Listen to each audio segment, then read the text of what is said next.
Welcome back to another 2-Minute Truth, where I share with you something that God spoke to me over the weekend at our church. I'm going to throw 2 minutes up and we'll jump right into it.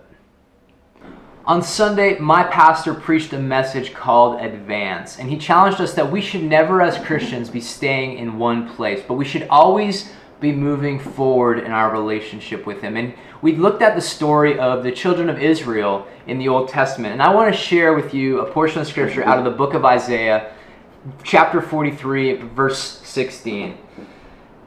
Isaiah writes, "I am the Lord who opened a way through the waters, making a dry path through the sea. I called forth the mighty army of Egypt with all of its chariots and horses. I drew them beneath the waves, and they drowned, their lives snuffed out like a smoldering candlewick."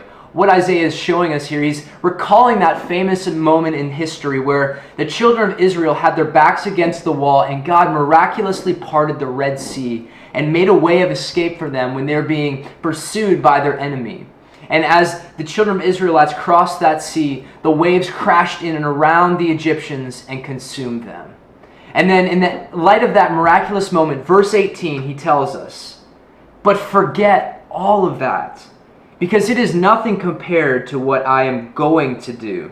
For I am about to do something new. See, I have already begun. Don't you see it? I will make a pathway through the wilderness, and I will create rivers in the dry wasteland."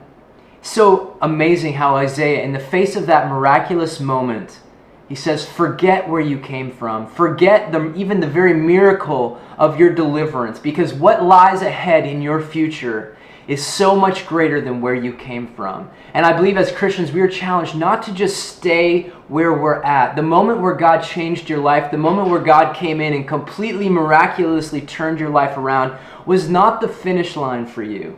But I believe it's truly the point in which your life begins, and what God has in store for you is far greater than you could ever imagine. What he wants to do through you is far greater than you could ever imagine. So my prayer for you this week is, don't be complacent. Don't be satisfied with where you're at. What you've seen God do in your life so far is only a glimpse of what he wants to do in you and through you. I'm praying for you. I hope you have a blessed week, and we'll see you again next week in the next video. God bless.